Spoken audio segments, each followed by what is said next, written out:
ഒരു കാര്യം ചോദിച്ചോട്ടെ, ഈ പ്രായത്തിലും ആരെങ്കിലും ഇഷ്ടമെന്ന് പറഞ്ഞിട്ടുണ്ടോ? കരിയർ തുടങ്ങിയതിന് ശേഷം ഇത് ആദ്യമായിട്ടാണ് ഞാൻ ഇരിക്കുന്ന സ്ഥലം നമ്മൾ അറിയാണ്ട് ചിലപ്പോൾ ഞാൻ ഒരിക്കൽ പോയി അവിടെ പോയിരുന്നു. അപ്പൊ നമ്മൾ എന്നെ അവിടെ നിന്ന് വിളിച്ച് മാറ്റിയിട്ട് ഇല്ല അവിടെ സീനിയർ ആർട്ടിസ്റ്റ് ഇരിക്കാവുള്ളൂ അങ്ങനെ പറഞ്ഞു. ഈ ലൊക്കേഷനിൽ വെച്ചിട്ടോ? അവിടെയും സീനിയോറിറ്റി കാണിച്ചു അവിടുന്ന് കഴിക്കാൻ പാടില്ല. എന്നെ പേഴ്സണലായിട്ട് അറിയാവുന്നവർക്ക് അറിയാം ഞാൻ ആരാണ്. അത് നമ്മളും മനുഷ്യരാണ്. ചില സമയത്ത് നമ്മളെ കുറിച്ച് ക്യാരക്ടറായിട്ട് പറയുമ്പോൾ പോലും ചിലപ്പോൾ ഇത്തിരി ഒന്ന് പോവും.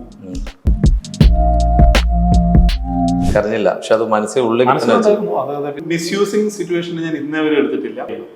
അത് നമ്മളൊരു റിയാലിറ്റി ആയിട്ട് നമ്മൾ എടുത്ത്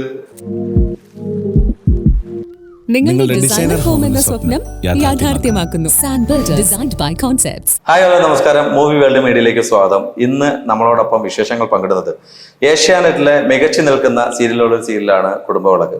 അതിലെ നായകനാണ്. ഇപ്പം ഏകദേശം മനസ്സിലാക്കണം ആരാന്നുള്ളത്. സിദ്ധാർത്ഥ് KK മാനേജറിനാണ്. നമുക്ക് സ്വാഗതം ചെയ്യാം. അദ്ദേഹത്തിന്റെ വിശേഷങ്ങളാണ് നമ്മൾ അറിയുന്നത്. ചേട്ടാ നമസ്കാരം. നമസ്കാരം. സുഖമായിട്ടിരിക്കുന്നു? സുഖം. Belated happy new year. Happy new year. Happy new year to all of you. Thank you ചേട്ടാ. ഈ 2023 എങ്ങനെ ഉണ്ടായിരുന്നു? 2023 വാസ് പ്രിറ്റി ഗുഡ്. നന്നായിരുന്നു. ഒന്നും മോശം പറയാനില്ല. ദൈവാനുഗ്രഹം കൊണ്ട് എല്ലാം നമ്മുടെ വർഷമായിരുന്നു. ഭംഗിയായിട്ട് പോയി. ഈ കുടുംബവിളക്കിൽ എനിക്ക് തോന്നുന്നു ഒരു ഓൾമോസ്റ്റ് ഒരു 3-4 വർഷമായെന്ന് തോന്നുന്നു അല്ലേ?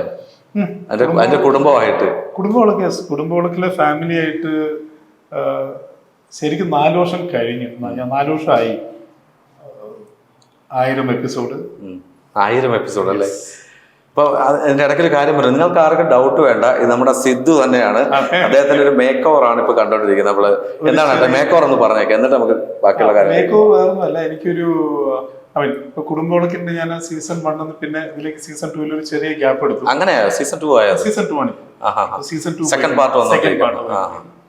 അപ്പം സെക്കൻഡ് പാർട്ടിൽ ഞാൻ എന്റെ സ്റ്റോറി വരാൻ കുറച്ചും കൂടി സമയമുണ്ട്. ആ സമയം കൊണ്ട് എനിക്കൊരു മൂവി ഓഫർ ഉണ്ടായിരുന്നു. അടിപൊളി. അപ്പം ആ മൂവിക്ക് വേണ്ടിയിട്ടുള്ള ഒരു ഇമേജ്. Wish language തമിഴാണ്. അപ്പം എനിക്കൊന്ന് ഓൾമോസ്റ്റ് ചേട്ടൻ 10-20ഓളം സിനിമകൾ ഇതിനിടയ്ക്ക് തന്നെ ചെയ്തു കഴിഞ്ഞു അല്ലേ? തമിഴും മലയാളമായിട്ട്. അപ്പൊ ഇതിനിടയ്ക്കൊരു കാര്യം ചോദിച്ചോട്ടെ ചേട്ടാ, നമ്മളിപ്പം ഓരോ ക്യാരക്ടർ വരുമ്പോഴും നമ്മൾ അപ്പിയറൻസ് മാറ്റുക എന്നുള്ളത് നമ്മുടെ എല്ലാ ആവശ്യമാണ് ആർട്ടിസ്റ്റുകളുടെ. അപ്പൊ ഈ ഒരു അപ്പിയറൻസ് മാറ്റുമ്പോൾ ആ സീരിയലിനെ ബേസ് ചെയ്ത് നോക്കുമ്പോൾ ഡയറക്ടർ എന്താണ് പറഞ്ഞത്? ഇപ്പം കുടുംബവിളക്കിലെ സെക്കൻഡ് പാർട്ട് വരുമ്പോൾ ഈ അപ്പിയറൻസ് ആണോ വരുന്നത്? ഞാൻ ചെയ്തിരിക്കുന്ന ഈ ഒരു ഏകദേശം ഒരു 50ഓളം പ്രോജക്റ്റ്, അതായത് movie, short films, add, serial, എല്ലാം അപ്പിയറൻസ് ആയിട്ട് ചെയ്തിരിക്കുന്ന എല്ലാം ചേർത്തിട്ട് ഏകദേശം ഒരു 50ഓളം പ്രോജക്റ്റ് ചെയ്തിട്ടുണ്ട് ദൈവാനുഗ്രഹം. അപ്പൊ എല്ലാത്തിലും എന്റെ ഫുൾ അപ്പിയറൻസ് സെയിം ആയിരുന്നു. ഞാൻ മാറ്റിയിട്ടേ ഇല്ല. ഓൾമോസ്റ്റ് അല്ല 100% സെയിം ആയിരുന്നു. ചില സിറ്റുവേഷനിൽ മാത്രം കളർ ചെയ്തിട്ടുണ്ട്. പക്ഷെ എന്നാലും ബിയർഡിന്റെ ലെങ്ത് കുറയ്ക്കുകയോ ഷേവ് ഓഫ് ചെയ്യുകയോ ചെയ്തിട്ടില്ല. ഒന്നുമില്ല. ഇത് ഞാൻ എന്റെ കരിയർ തുടങ്ങിയതിന് ശേഷം ഇത് ആദ്യമായിട്ടാണ് ഞാൻ എന്റെ അപ്പിയറൻസ് മാറ്റിയിരിക്കുന്നത്. ഈ ബിയർഡ് എടുക്കുന്ന എപ്പോഴാണോ? യെസ്. ഞാൻ ഈ പ്രാവശ്യം ടു ദി ഓഡിയൻസ് ഞാൻ ഇപ്പൊ ഈ ബിയർഡ് എടുത്തത് ഏകദേശം 10 ഇയേഴ്സിന് ശേഷമാണ്. 10 വർഷത്തിന് ശേഷം. അടിപൊളി. അതും നമ്മളെ ഒരു നല്ലൊരു കാര്യത്തിന് വേണ്ടിയിട്ടാണ്. അതിലെന്ത് ക്യാരക്ടർ ആണെന്ന് അതെങ്കിലും ഔട്ടായി. കാര്യം ഷൂട്ട് സ്റ്റാർട്ട് ചെയ്യില്ല, മനസ്സിലായി. ഷൂട്ടിന്റെ പ്രീ പ്രൊഡക്ഷൻസ് നടന്നുകൊണ്ടിരിക്കുന്നുള്ളൂ. ഞങ്ങളുടെ ടെസ്റ്റ് ഷൂട്ട് നടന്നു, ഫോട്ടോഷൂട്ട്സ് ഉണ്ടായിരുന്നു. അതിന് വേണ്ടിയിട്ടാണ്. അതിന് വേണ്ടിയിട്ട് ലീഡല്ല, പക്ഷെ ഒരു നെഗറ്റീവ് ഷെയ്ഡ് ക്യാരക്ടറാണ്. നെഗറ്റീവ് ആണല്ലേ? നെഗറ്റീവിലേക്ക് വന്നപ്പോഴാണ് എനിക്കൊരു കാര്യം ചോദിക്കാനുള്ളത്. ഇപ്പോൾ നെഗറ്റീവ് ചെയ്തിട്ടുണ്ടല്ലോ ഇതിനകത്ത്, ഇപ്പോൾ ചെയ്തുകൊണ്ടിരിക്കുന്നതിനകത്ത് നെഗറ്റീവ് ചെയ്തിട്ടുണ്ട്. അല്ലെങ്കിൽ നെഗറ്റീവ് ചെയ്യുമ്പോഴേ നമ്മൾ പുറത്തിറങ്ങുമ്പം നമ്മളെ കൂടുതലായിട്ട് പരാമർശിക്കുകയും കൂടുതലായിട്ട് ദേഷ്യപ്പെടുകയും ചെയ്യുന്ന ആൾക്കാരുണ്ട്. അത് ഞാൻ കണ്ടിട്ടുണ്ട് ലൈവായിട്ട് ഓരോരുത്തർ പറയുന്നത്. അപ്പം നമ്മളത് ക്യാരക്ടറാണെന്ന് ചിലർക്ക് മനസ്സിലാവത്തില്ല. അങ്ങനെ എന്തെങ്കിലുമൊക്കെ അനുഭവങ്ങൾ ഉണ്ടായിട്ടുണ്ടോ? അതിനൊരു ചെറിയൊരു കറക്ഷൻ. ഞാൻ എൻ്റെ കുടുംബത്തിലെ സിദ്ധാർത്ഥിന്റെ ക്യാരക്ടർ അത് നെഗറ്റീവ് ആണോ എന്ന് എനിക്കിതുവരെ തോന്നിച്ചിട്ടില്ല. ഓക്കെ, അത് എത്രമാത്രം പേര് അത് നെഗറ്റീവായിട്ട് എടുത്തു എന്ന് എനിക്കറിയില്ല. പക്ഷെ ആൾക്കാർക്ക് ദേഷ്യം ഉണ്ടായിരുന്നു ബിക്കോസ് ഓഫ് ആ ക്യാരക്ടർ ചെയ്യുന്ന കാര്യങ്ങൾ. അപ്പൊ ഞാൻ ഒരിക്കലും അതൊരു നെഗറ്റീവ് ക്യാരക്ടറോ ഒരു വില്ലൻ ക്യാരക്ടറോ ആയിട്ട് ഞാൻ കരുതിയിട്ടില്ല. പിന്നെ ഉണ്ട് ഇഷ്ടംപോലെ സിറ്റുവേഷൻസിൽ ഭയങ്കര സങ്കടം തോന്നിച്ചിട്ടുണ്ട്. പുറത്തിറങ്ങുമ്പോൾ അതായത് ചില സമയങ്ങളിൽ, അതായത് നമ്മളും മനുഷ്യരാണ്, ചില സമയത്ത് നമ്മളെ കുറിച്ച് അത് ക്യാരക്ടറായിട്ട് പറയുമ്പോൾ പോലും ചിലപ്പോൾ ഇത്തിരി ഒന്ന് നോവും. തീർച്ചയായിട്ടും ആ ക്യാരക്ടർ ബേസ് ചെയ്ത് പറയുകയാണെങ്കിലും. പക്ഷെ അത് ആ സമയത്ത് എൻ്റെ കൂടെ ഉള്ള ഒരു ഫാമിലി ആണെങ്കിലും ഫ്രണ്ട്സ് ആണെങ്കിലും പറയും, എടാ അത് നീ ചെയ്ത ക്യാരക്ടറിന്റെ ഒരു ഡെപ്ത് ആണ്, അതുകൊണ്ടായിരിക്കാം അവര് അത് സ്ട്രൈക്ക് ചെയ്യുന്നുണ്ടാണ്. അതുകൊണ്ടാണ് അത് സ്ട്രൈക്ക് ചെയ്യുന്നത്. പക്ഷെ എന്നാലും എനിക്ക് സന്തോഷമേ ഉള്ളൂ. പക്ഷെ ചില സമയങ്ങളിൽ പലപ്പോഴും മനസ്സിലേക്ക് ഒത്തിരി സങ്കടം വന്നിട്ടുണ്ട്. എന്തുകൊണ്ട് അവര് മനസ്സിലാക്കുന്നില്ല? ചേട്ടാ എന്താ അറിയാമോ, ഈ സീരിയൽ എന്ന് പറയുന്നത് എല്ലാ അമ്മമാർക്കും അല്ലെങ്കിൽ എല്ലാവർക്കും ഉള്ളിൽ തട്ടുന്നതാണ്. അവര് വിചാരിച്ചിരിക്കുന്നത് ഇത് ഒറിജിനൽ ആണെന്നാണ്, അങ്ങനെയായിരിക്കും എന്ന് പ്രതികരിക്കുന്നത്. ചില സമയങ്ങളിൽ ആൾക്കാർ നമ്മളെ കാണുമ്പോഴത്തേക്കും ഒരു ഒരു ഒരു ഒരു കളിയാക്കിയുള്ള ഒരു ചിരി, ഒരു അങ്ങനെയൊക്കെ വരുന്ന സമയത്ത് ചിലപ്പോ നമുക്കൊരു ഇത്തിരി ഒന്ന് ഫീൽ ചെയ്തിട്ടുണ്ട്. പിന്നെ ഞാൻ അതെല്ലാം നമ്മുടെ ഒരു പാർട്ട് ഓഫ് ഗെയിം എന്ന് പറയുന്നത് നമ്മുടെ ജീവിതത്തിന്റെ ഭാഗം തന്നെയാണ്. ഇപ്പൊ എന്നെ പേഴ്സണലായിട്ട് അറിയാവുന്നവർക്ക് അറിയാം ഞാൻ ആരാണ്. ഓക്കെ, അപ്പൊ നമ്മൾ ഓരോരുത്തരും ചെന്ന് നമ്മളെ ജസ്റ്റിഫൈ ചെയ്തുകൊണ്ടിരിക്കാൻ പറ്റില്ല. തീർച്ചയായിട്ടും, അതെ അതെ അതെ അതെ, പറയാൻ പറ്റത്തില്ല. Everybody has their point of view. അപ്പൊ അതുകൊണ്ട് ആ ഒരു ഡിഫറെന്റ് പീപ്പിൾസ്. അപ്പൊ ആ ഒരു കാര്യത്തിൽ ഞാൻ വിട്ടുകളഞ്ഞു. പക്ഷെ സന്തോഷമേ ഉള്ളൂ. സോ എന്നെ ക്രിട്ടിസൈസ് ചെയ്തതും എന്നെ അപ്രീഷിയേറ്റ് ചെയ്ത എല്ലാവർക്കും 1000 നന്ദി. കാരണം അവരുടെ ക്രിറ്റിസിസവും അവരുടെ അപ്രീസിയേഷനുമാണ് നമ്മളെ വളർത്തിക്കൊണ്ടുവരുന്നത്. അല്ല ചേട്ടാ, ഇന്നത്തെ ഇടയ്ക്കൊരു കാര്യം എന്ന് പറഞ്ഞാൽ, ഇപ്പൊ ചേട്ടൻ ചെയ്യുന്ന എല്ലാം ക്രിട്ടിസൈസ് ചെയ്ത് കൊള്ളാമെന്ന് പറഞ്ഞാൽ അത് ജെന്യൂൻ അല്ല. ഇടയ്ക്ക് നമുക്ക് എന്തെങ്കിലും ചെയ്യുന്നതിനകത്ത് ക്രിട്ടിസൈസ് ചെയ്താലേ നമുക്ക് ആ കരിയർ ഫ്രണ്ടിലോട്ട് കൊണ്ടുപോകാൻ പറ്റും. ക്രിട്ടിസൈസ് ചെയ്തവർക്കാണ് ഞാൻ ഫസ്റ്റ് നന്ദി പറഞ്ഞത്. അതുകൊണ്ട് രണ്ടു കൂട്ടർക്കും ഇത് മാറ്റിയപ്പം വൈഫ് എന്താ പറഞ്ഞത്, താടി എടുത്ത് മാറ്റിയപ്പോൾ കാര്യം 10 വർഷം കൊണ്ടു നടന്നൊരു സാധനമാണ്. ഈ 10 വർഷം നമ്മുടെ എന്താ പറയുക, നമ്മുടെ ശരീരത്തിന്റെ ഭാഗമായിട്ട് കൊണ്ടു നടന്നിട്ടിരുന്നത്. അത് മാറ്റിയപ്പം ഭാര്യയ്ക്ക് വിഷമം തോന്നിയിട്ടുണ്ടോ? ഇല്ല, പുള്ളിക്കാരി ഷി വാസ് ഹാപ്പി. അതായത് എന്നെ ഒരു 10 വർഷത്തിന് മുമ്പ് കണ്ട ഫീൽഡ്. അതെ അതെ, കേക്ക് കിട്ടിയല്ലേ 10 വർഷം മുമ്പുള്ളത്. കാരണം എന്റെ ഫാമിലിയിൽ എന്റെ പേരൻസിനും ബ്രദറിനും എന്റെ ഫാമിലിക്കും വൈഫിനും കുട്ടികൾക്കൊക്കെ എന്നെ അതറിയാം. ഇപ്പൊ എന്നെ ഓഡിയൻസ്, ഒരു ആർട്ടിസ്റ്റ് ആയിട്ട് ഇപ്പൊ എന്നെ കാണുന്നവർക്ക് ഈ ബിയർഡഡ് കേക്ക് എന്നെ കാണുന്നുള്ളൂ. പക്ഷെ അതിനു മുമ്പ് പക്ഷെ സൂപ്പറായിരുന്നു അത് കാണാൻ. നമ്മള് ലാസ്റ്റ് ഒരു 1 month മുമ്പ് നമ്മള് കണ്ടു. അപ്പോഴും കണ്ടപ്പോഴും എനിക്ക് ഭയങ്കര അല്പം, ഞാൻ ആ സ്റ്റേജിൽ വെച്ച് പറയുകയും ചെയ്തു, ചേട്ടാ അത് എല്ലാവരും വളരെ അങ്ങോട്ട് അക്സെപ്റ്റ് ചെയ്ത ഒരു കാര്യം തന്നെയാണ്. അതെ അതെ അതെ, അത് അതൊക്കെ ഞാൻ പറയില്ല. ഇപ്പൊ ഇത് ഞാൻ ഈ പറഞ്ഞ പോലെ ഈ ഒരു ബിയർഡ് വെച്ച് കഴിഞ്ഞാൽ എനിക്ക് ആർട്ടിസ്റ്റ് ആകാമെന്നോ അതുകൊണ്ട് എനിക്കൊരു ഒരു സെലിബ്രിറ്റി സ്റ്റേറ്റസ്, ഒരു പ്രശസ്തി കിട്ടുമെന്നോ അറിഞ്ഞുകൊണ്ട് വെച്ചതല്ല. ജസ്റ്റ് അങ്ങനെ വെച്ചുള്ളൂ. ഞാൻ പറയുന്നില്ല, അപ്പൊ everything is God saint. So അപ്പൊ ആ ഒരു കാര്യത്തിൽ ഭയങ്കരമായിട്ട് വിശ്വസിക്കുന്നുണ്ട്. അതൊരു ഒരു നിമിത്തമായിരുന്നു. സോ ദൈവത്തിന് നന്ദി. ഈ ചേട്ടനെ കാണുമ്പോൾ എനിക്ക് നമ്മുടെ പഴയ സുന്ദരനായിട്ട് വില്ലൻ ദേവചേട്ടനെ ഓർമ്മ വരുന്നത്, സീരിയസ്ലി. അപ്പം അദ്ദേഹത്തിന്റെ ചില മാനസങ്ങൾ അത് താങ്കളുടെ ഉണ്ട്. അത് മാത്രമല്ല നല്ല സൗന്ദര്യമുണ്ട്. പക്ഷെ എങ്കിൽ പോലും സിനിമയിലെ റോൾസ് എന്തുകൊണ്ടാണ് കുറഞ്ഞത്? താങ്കൾ അത് ചോദിക്കാത്തതുകൊണ്ടാണോ, അതോ താങ്കളെ തേടി വരാത്തതുകൊണ്ടാണോ, അതോ അതിനകത്ത് ഇൻട്രസ്റ്റ് കുറച്ചുകൊണ്ടാണോ? അല്ല, എനിക്ക് സിനിമയിൽ കുറേ ഓഫേഴ്സ് ഉണ്ടായിരുന്നു ഈ 4 വർഷത്തിനിടയ്ക്ക്. സിനിമയിൽ ഓഫർ ഉണ്ടായിരുന്നു. അപ്പം എനിക്ക് എൻ്റെ മെയിൻ കോർ സബ്ജക്റ്റ് എന്ന് പറയുന്നത് കുടുംബങ്ങളൊക്കെ ആയിരുന്നു. അപ്പൊ അതിന്റെ ഡേറ്റിന്റെ ഇഷ്യൂവും അതിന്റെ പ്രശ്നങ്ങളും വരുന്നതുകൊണ്ട് എനിക്ക്, കാരണം സിനിമയ്ക്ക് ഡേറ്റ്സ് കൊടുത്തു കഴിഞ്ഞാൽ പിന്നെ ഇവിടെ എങ്ങാനും പ്രശ്നമാവും. തീർച്ചയായിട്ടും. സോ ആ ഒരു I do not create a problem. അതായത് മൂവി പീപ്പിളിനും പ്രശ്നം ഉണ്ടാകാൻ പാടില്ല, എൻ്റെ റെഗുലർ ഫുഡിനും പ്രശ്നം ഉണ്ടാകാൻ പാടില്ല. അതുകൊണ്ട് ഞാൻ ഒരു പടവും എടുത്തില്ല. ഈ കഴിഞ്ഞ 4 വർഷത്തില് ഞാൻ ചെയ്തിരിക്കുന്ന പറഞ്ഞാൽ, ഇപ്പം ലാസ്റ്റ് കുടുംബങ്ങൾക്ക് തീരാറായ സമയത്ത് ഒരു തമിഴ് പടം ചെയ്തു, പ്രഭുദേവ ചെയ്തു. അത് കഴിഞ്ഞ് ഇനി ഒരു ദിവസത്തെ കൂടി വർക്ക് ബാക്കിയുണ്ട്. അത് ഇപ്പം ഓൺ ഗോയിങ് ആണ് ഷൂട്ട് ഇപ്പോൾ ഒരു ബ്രേക്ക് ആണ്, ഇനി മാർച്ചിൽ തുടങ്ങും. അതിൽ എങ്ങനെയുള്ള ക്യാരക്ടറാണ് ഇപ്പൊ ചെയ്തുകൊണ്ടിരിക്കുന്നത്? അതിൽ ഞാൻ ചെയ്യുന്നത് ഹീറോയിന്റെ ഫാദറായിട്ടാണ്. ഹീറോ പ്രൊഡ്യൂസറാണോ? Hero producer. അപ്പം അതിന് തന്നെ വലിയൊരു ആശംസ. നന്നായിട്ട് വരട്ടെ, സിനിമ നന്നായിട്ട് വരട്ടെ. പക്ഷെ ഞാൻ നമ്മുടെ ചേട്ടനെ കുറിച്ച് നിങ്ങൾക്കെല്ലാം അറിയുന്ന സിദ്ധുവിനെ കുറിച്ച് പറയാനാണെങ്കിൽ, കെ മേനോൻ ചേട്ടനെ കുറിച്ച് പറയുകയാണെങ്കിൽ, ഫസ്റ്റ് ടൈം ഞാൻ കാണുമ്പോൾ തന്നെ ഡൗൺ ടു എർത്ത് ആയിരുന്നു താങ്കൾ. കാര്യം ആദ്യം ഞാൻ കണ്ടപ്പം ജാടയായിരിക്കും, ഹെഡ് വെയിറ്റ് ആയിരിക്കും എന്നൊക്കെയാണ് എൻ്റെ മൈൻഡിലൊരു തോട്ട് വന്നത്. പക്ഷേ വേദിയിൽ കയറി മൈക്ക് തന്നപ്പോഴും മനസ്സിലായി താങ്കളൊരു പാവമായിട്ടുള്ളൊരു മനുഷ്യനാണെന്നുള്ളത്. പക്ഷേ ആ അപ്പിയറൻസ് എനിക്ക് വിഷമമുണ്ട്, അതിൽ എടുക്കണമെന്നായിരുന്നു എനിക്കൊരാഗ്രഹം. ഞാൻ എന്നോട് വിളിച്ചപ്പോഴേ പറഞ്ഞു, അനീഷ് എൻ്റെ അപ്പിയറൻസ് മാറ്റമുണ്ട്. ഞാൻ പറഞ്ഞു ചേട്ടാ കുഴപ്പമില്ല, എങ്കിലും ചേട്ടൻ്റെ ഒരു ഇന്റർവ്യൂ നമുക്ക് സ്റ്റാർട്ട് ചെയ്യാന്ന് പറഞ്ഞു. എൻ്റെ അപ്പിയറൻസ് മാറിയിട്ട് ഐ തിങ്ക് ഫസ്റ്റ് ഇന്റർവ്യൂ ആണ് അതല്ലേ, പബ്ലിക്കാണ്, പബ്ലിക് പേജിൽ. അത് നമ്മുടെ മൂവികളുടെ മീഡിയയ്ക്ക് തന്നെ ഇരിക്കട്ടെ, ആ ഒരു അല്ലേ ഒരു അംഗീകാരം അങ്ങനെ ഇരിക്കട്ടെ. ചേട്ടാ നമ്മുടെ ജീവിതത്തിൽ ഏറ്റവും കൂടുതൽ ഫീലിങ്സ് ഉള്ള, അതായത് നമുക്ക് ഏറ്റവും കൂടുതൽ ബുദ്ധിമുട്ടുള്ള അനുഭവിച്ചിട്ടുള്ള ദിവസങ്ങളുണ്ടായിട്ടുണ്ടോ? മീൻസ് നമ്മൾ ഈ ഒരു രംഗത്ത് വന്നതിന് ശേഷം, ഈ ഒരു സീരിയൽസിൽ വന്നതിന് ശേഷം എവിടെയെങ്കിലും ലൊക്കേഷനിലോ അല്ലെങ്കിൽ നമുക്ക് നീ പറഞ്ഞ ക്യാരക്ടർ ബേസ്ഡല്ല, പേഴ്സണലി ഇന്ന ആള് കെ മേനോൻ എന്നുള്ള ഒരാൾക്ക് അങ്ങനെ എന്തെങ്കിലുമൊക്കെ ഉണ്ടായിട്ടുണ്ടോ? ഇഷ്ടം പോലെ കുറേ രണ്ട് സംഭവങ്ങൾ പറയാം. അതായത് ഞാനത് ഒരു എന്താ പറയാ, എന്നെ കുറച്ച് കാണിക്കാൻ വേണ്ടിയിട്ട് ഞാൻ എടുത്ത് പറയാണ്ടിരിക്കുന്നതല്ല. കാരണം അതിന്റെ സിറ്റുവേഷൻ ഓരോന്ന് പറയുമ്പോഴത്തേക്ക് നമ്മൾ ചിലപ്പോൾ അറിഞ്ഞോ അറിയാതെയോ ആരെങ്കിലും ടച്ച് ചെയ്തു പോകും. അതെ അതെ അതെ. അപ്പൊ ആ ഒരു ഇഷ്യൂ ഉള്ളത് കൊണ്ട് ഞാൻ എടുത്തു പറയുന്നില്ല. പക്ഷെ ആസ് എൻ ആർട്ടിസ്റ്റ് ഇഷ്ടംപോലെ വെല്ലുവിളികൾ നേരിടേണ്ടി വന്നിട്ടുണ്ട്, സഫറിങ്സ് നേരിടേണ്ടി വന്നിട്ടുണ്ട്, ഇൻസൾട്ട്സ് ഇഷ്ടം പോലെ കിട്ടിയിട്ടുണ്ട്. ഇൻസൾട്ട് എന്താണ് ഏട്ടാ ഉണ്ടായിട്ടുള്ളത്? അല്ല തീർച്ചയായിട്ടും നമ്മൾ സംസാരിക്കുമ്പോൾ ചേട്ടൻ്റെ ഫേസിൽ ആ ഒരു ഇമോഷണൽ അത് വരുന്നുണ്ട്, അതെനിക്ക് കാണാൻ സാധിക്കുന്നുണ്ട് ആ കണ്ണുകളിൽ. എന്താണ് ഇൻസൾട്ടിങ് ആയിട്ടുണ്ടായിട്ടുള്ളത്?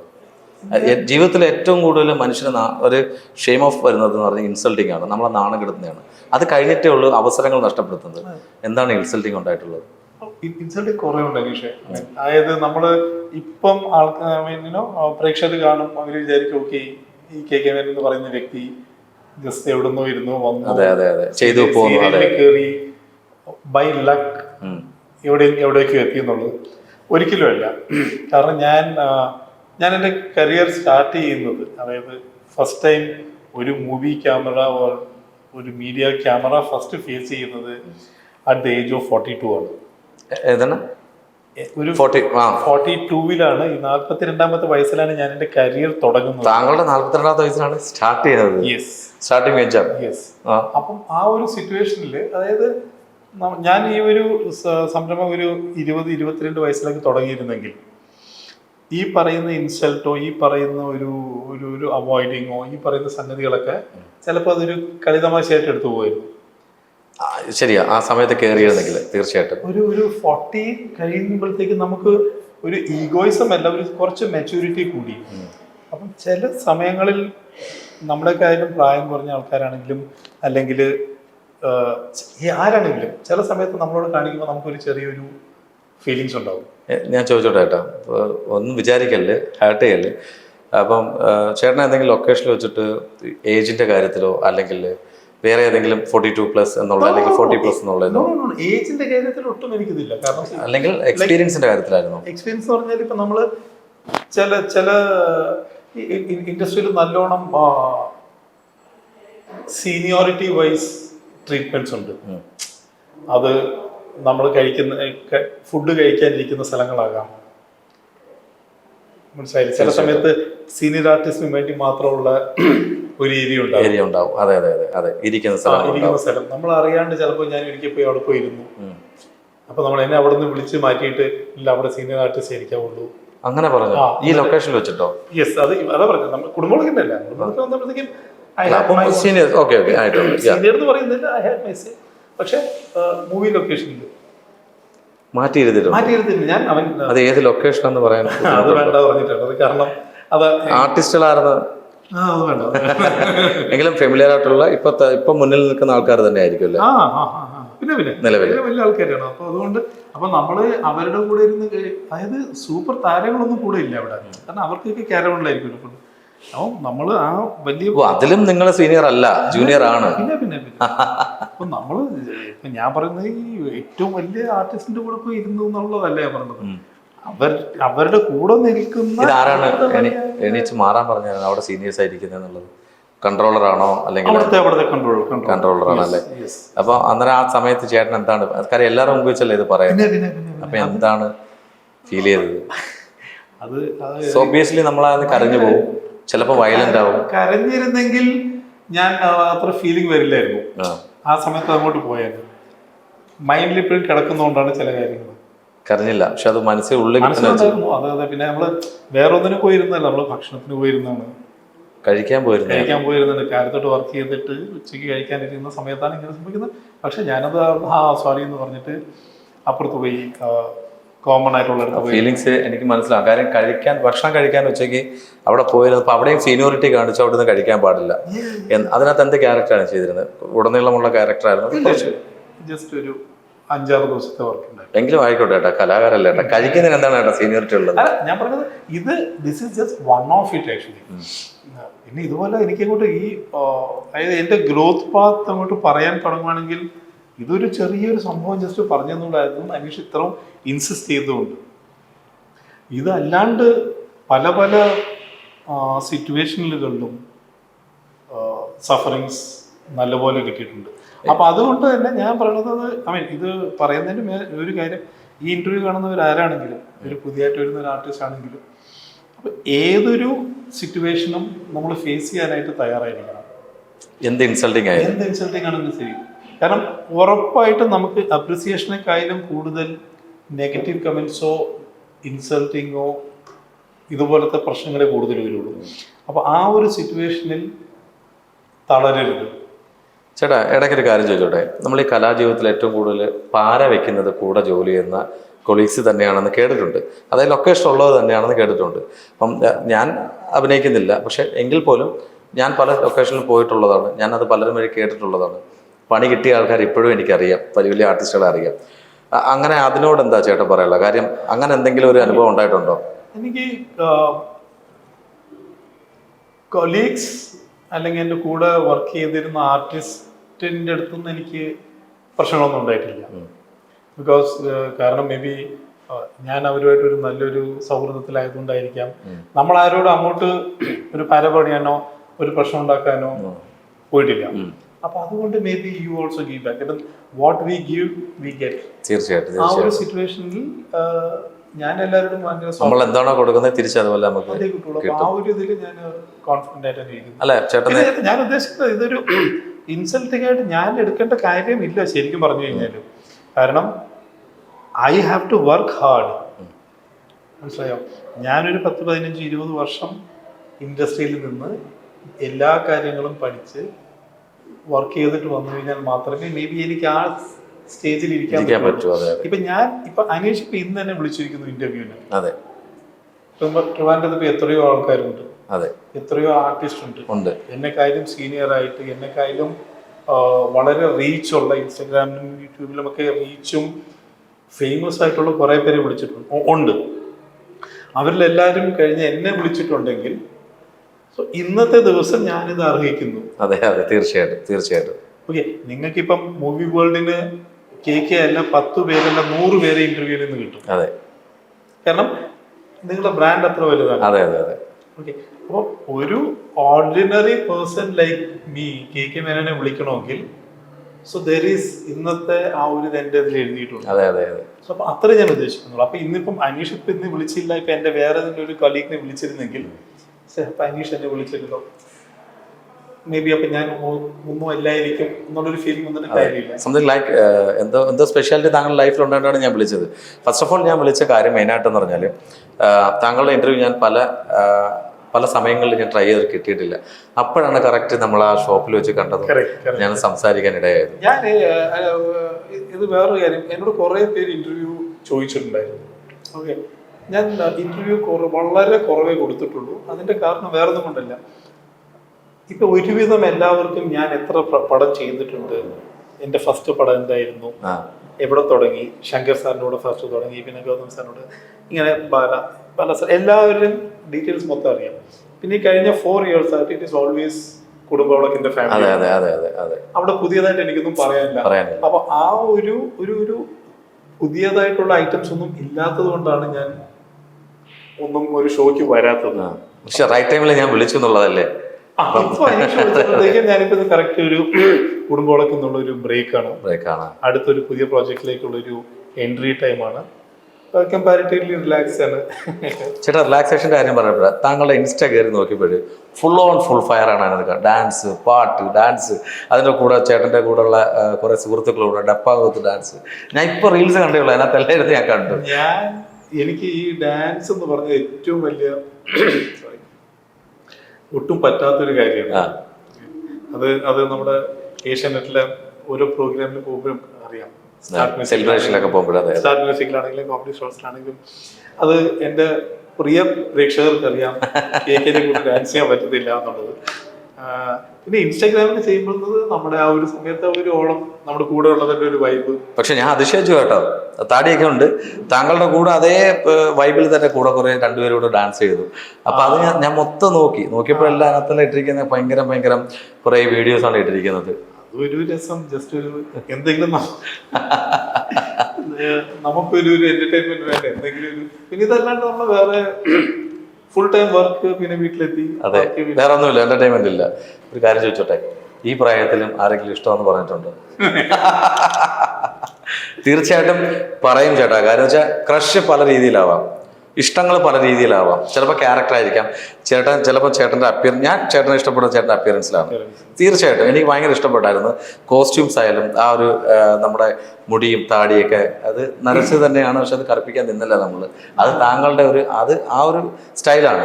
അപ്പം ഇതൊക്കെ കണ്ടിട്ട് ഇഷ്ടപ്പെട്ടിട്ട് ആരെങ്കിലുമൊക്കെ വന്നിട്ടുണ്ടോ ഇൻസ്റ്റയിലോ ഡയറക്റ്റോ ആയിട്ട്? ആ ചിരിയിലുണ്ടെന്നുള്ളത് എനിക്ക് മനസ്സിലായി. ഭാര്യ ഒന്നും പറയത്തില്ല.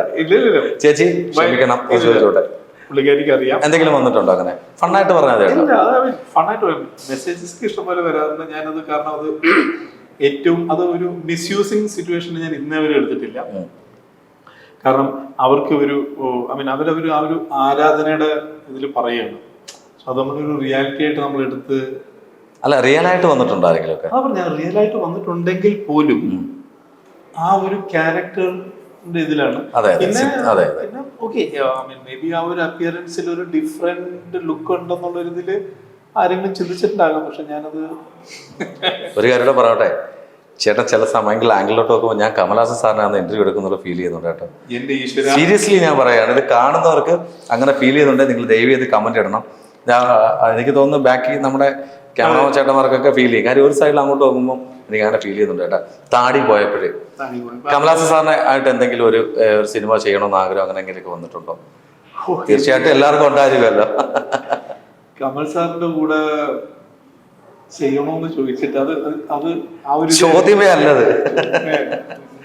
എങ്കിലും അതൊക്കെ അങ്ങനെയൊക്കെ ഒരു ഇത് കിട്ടുവാണെങ്കിൽ അത് ഏറ്റവും വലിയൊരു ഭാഗ്യമാണ്. ഓക്കെ, അതിൽ വേറൊരു കാര്യമുണ്ടോ, ഞാനതിപ്പം റിവീൽ ചെയ്യുന്നില്ല. എനിക്കൊണ്ട് ഒരു ചേട്ടാ അറ്റത്തുകൊണ്ടിട്ട് പറയാതിരിക്കല്ലേ, എന്തായാലും റിവീൽ ചെയ്ത് കേട്ടത് ഇത്രയും കൊണ്ടുവന്നിട്ട് പറയാതിരിക്കല്ലേ, എന്താ ചേട്ടാ അത് പറഞ്ഞോളൂ. അല്ല, ഞാനത് വേറൊന്നും കൊണ്ടല്ല, അത് ഞാനിപ്പോ പറയുന്നില്ല. ഒരു ക്ലൂ എങ്കിലും തരുമോ? ഒരു ക്ലൂ ഇല്ല, എനിക്ക് ഉറക്കം വരത്തില്ല. അല്ല, ഒരു 5-6 മാസം കൂടി കഴിയിട്ട് ഒരു പടം റിലീസായിട്ട് അതിൽ ഞാൻ ഉണ്ടോന്ന് നോക്കിയിട്ട്. അങ്ങനെ ഓക്കെ കട്ട് ആൻഡ് എഡിറ്റിംഗ് ഇല്ലാന്നുണ്ടെങ്കിൽ തീർച്ചയായിട്ടും അത് അങ്ങനെ മതി. പക്ഷെ അന്നുണ്ടെങ്കിൽ നമ്മൾ വരും കേട്ടോ. തീർച്ചയായിട്ടും ഞാൻ ഫസ്റ്റ് റിലീസിന് മുമ്പ് ചേട്ടൻ എന്നോട് പറയണം. പറയാൻ പറ്റില്ല, കാരണം ഞാനൊരു പടം ചെയ്തിട്ടുണ്ട് ഇപ്പം. അപ്പൊ അതില് കാരണം ഒരു പേടിയാണ്. കാരണം എന്ന് വെച്ച് കഴിഞ്ഞാല് ഒരു ഭയങ്കര വലിയ പടമാണ്. ഓക്കെ, അപ്പൊ അതില് നമ്മളെ പോലും ചെറിയൊരു ക്യാരക്ടർ അതില് വരിക എന്ന് പറഞ്ഞത് ദൈവാനുഗ്രഹത്തിന്റെ അങ്ങേയറ്റാണ്.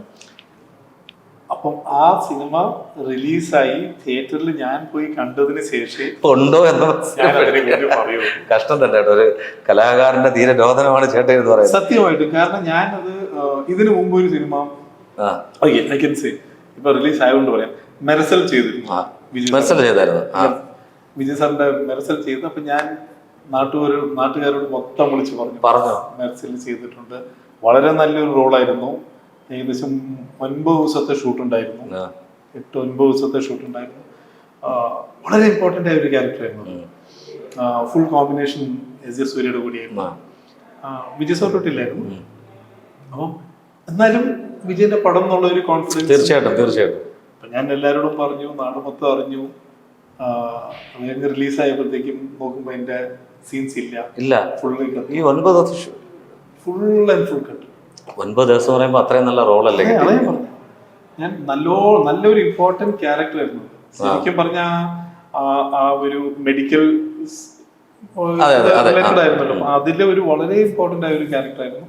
പക്ഷെ അൺഫോർച്ചുനേറ്റ്ലി പഴയ കഥ പറയുന്നിടത്താണ് പുതിയതിലേക്ക് വരുന്ന സമയത്തായിരുന്നു അത് പുതിയതിലേക്ക് പുതിയ പോർഷൻ. അപ്പൊ അതിനകത്ത് 9 ദിവസം ഉള്ളത് നമ്മൾ എല്ലാവരോടും പറയുകയും ചെയ്തു. ഞാനിപ്പോ ജസ്റ്റ് ഒരു ദിവസം വർക്ക് ചെയ്തു, 2 ദിവസം വർക്ക് ചെയ്തു, ഒരു ഷോട്ടേ ഉണ്ടായിരുന്നുള്ളെങ്കിൽ, ഒരു സീനേ ഉണ്ടായിരുന്നുള്ളെങ്കിൽ ഞാനത് പറയില്ലായിരുന്നു. പക്ഷെ 9 ദിവസം ഫീൽ ചെയ്യില്ലായിരുന്നു. ചേട്ടാ അപ്പൊ തിയേറ്ററിൽ പോയിട്ട് നമ്മൾ നോക്കിയപ്പോൾ അതില്ല. How do feel? ഭയങ്കര സങ്കടമായിരുന്നു, ഭയങ്കരമായിട്ട് ഫീൽ ചെയ്തു. തീർച്ചയായിട്ടും അത് അങ്ങനെ അല്ല, എനിക്ക് ശരിക്കും പറഞ്ഞാൽ ഒട്ടും വിശ്വസിക്കാൻ പറ്റില്ല. കാരണം ആ ഒരു സ്റ്റോറി ലൈനിൽ ആ ഒരു പോർഷൻ വളരെ ഇമ്പോർട്ടൻ്റ് ആയിരുന്നു. പക്ഷെ അവർ കുറെ അങ്ങോട്ട് ഏകദേശം ഞാൻ അറിഞ്ഞു. പിന്നെ അതിനുശേഷം പിന്നെ അസോസിയേറ്റ് പറഞ്ഞത് ഏകദേശം 40 മിനിറ്റോ 45 മിനിറ്റോ അതിന്റെ കട്ടായി. അപ്പൊ അതിനകത്ത് ഇത് ഇമ്പോർട്ടൻ്റ് ആണെങ്കിൽ ഒരിക്കലും അത് പിന്നെ എനിക്ക് പറയാനുള്ളൊരു കാര്യം വെച്ചാൽ നമ്മുടെ സിനിമ എടുക്കുന്ന ഡയറക്ടറിനോടും അല്ലെങ്കിൽ എഡിറ്റേഴ്സിനോടും അവരുടെ അവകാശമാണ് കട്ട് ചെയ്യുന്നതൊക്കെ. പക്ഷേ ഒരു അഭിനയിക്കുന്ന ആൾ വരുമ്പോൾ അവരുടെ വേദന എന്താന്നുള്ളത് നമ്മൾ മനസ്സിലാക്കണം. കട്ട് ചെയ്യാൻ നമ്മൾ പറഞ്ഞിട്ട് കാര്യമില്ല. കാരണം ആ ഒരു സ്റ്റോറിയുടെ ഒരു വെയിറ്റ്, പിന്നെ അതിന്റെ അവർക്ക് കുറെ കാൽക്കുലേഷൻസ് ഉണ്ടല്ലോ. നമ്മളൊരാൾ പോയി അഭിനയിച്ചാലും, ഞാനല്ല വേറെ ഏതെങ്കിലും ഒരു ആർട്ടിസ്റ്റ് ആണെങ്കിലും നമ്മൾ പോയി അഭിനയിച്ചു, പക്ഷെ ഇവർ അഭിനയിച്ചത് കൊണ്ട് ആ സീനും കൂടി വെക്കണമെന്ന് പറയാൻ പറ്റത്തില്ല. കാരണം അതിന്റെ പ്രാക്ടിക്കൽ ഇഷ്യൂസ് ഉണ്ട്. ഒരിക്കലും ഇല്ല. ചേട്ടാ അതിന്റെ ഫോട്ടോസ് ഒക്കെ എങ്ങനെ എടുത്തിട്ടുണ്ടായിരുന്നു? അങ്ങനെ എന്തെങ്കിലും ഫോട്ടോസ് ഒക്കെ എടുത്തിട്ടുണ്ടായിരുന്നു? ഇല്ല, ഞാൻ ആ സമയത്ത് അവിടെ ഫോട്ടോസ് ഒന്നും എടുത്തിട്ടില്ല. ആ സെറ്റില് ആ കോസ്റ്റ്യൂമിൽ 1-2 ഫോട്ടോ എടുത്തിട്ടുണ്ടായിരുന്നു. അത്രേ ഉള്ളൂ. അല്ലാണ്ട് അവിടുത്തെ ഞാൻ നോർമലി അങ്ങനെ അധികം, കാരണം ഇപ്പൊ എന്റെ കൂടെ വർക്ക് ചെയ്യുന്ന ഒരു ആർട്ടിസ്റ്റ് ഉറപ്പായിട്ടും എന്നെക്കാളും ഒരു സീനിയർ ആയിരിക്കും. അവർക്കൊരു ശല്യമാകണ്ടെന്ന് വിചാരിച്ചിട്ട് ഞാൻ അവരോട് പോയി ഫോട്ടോ എടുക്കാറില്ല. പിന്നെ ചില സമയങ്ങളിൽ എടുത്തിട്ടുണ്ട്. പിന്നെ അന്നും പിന്നെ എസ് സൂര്യ ആയിരുന്നു എന്റെ കോമ്പിനേഷൻ. അത് നല്ലൊരു തിങ്കിങ് ആണ്. കാര്യം നമ്മൾ ആരെയും ഡിസ്റ്റർബ് ചെയ്യാതെ പോകാൻ വേണ്ടിയിട്ട് മാത്രം. അല്ലാണ്ട് എനിക്ക് ആഗ്രഹമുണ്ട് ഏതൊരു എന്നെക്കാളും വലിയ ഏതൊരു ഇപ്പൊ എന്നെ കാണുമ്പോൾ ഫോട്ടോ എടുക്കണമെന്ന് പറഞ്ഞ് കുറെ പേര് വരുന്നുണ്ട്. അതെ, ഇഷ്ടംപോലെ വരും. അതേപോലെ ഇപ്പൊ എന്നെക്കാളും സീനിയറായി നമ്മൾ കണ്ടു വളർന്ന ആർട്ടിസ്റ്റിന്റെ കൂടെ ഫോട്ടോ എടുക്കണമെന്ന് എനിക്കും ആഗ്രഹമുണ്ട്. പക്ഷെ കൺസിഡറിങ് ദെയർ പ്രൈവസി, എല്ലാവർക്കും ഒരു പ്രൈവസി ഉണ്ട്. അപ്പൊ ആ ഒരു സിറ്റുവേഷൻ ഇഷ്ടംപോലെ പേരോട് എടുത്തിട്ടുണ്ട്. ഇനി എങ്ങാനും ചോദിച്ചിട്ട് അവർക്കൊരു ശല്യം വേണ്ട വിചാരിച്ചിട്ട് ചില സമയങ്ങളിൽ ഞാൻ അഭിനയിച്ച് കുറെ പേരുടെ കൂടെ ഫോട്ടോ എടുക്കും.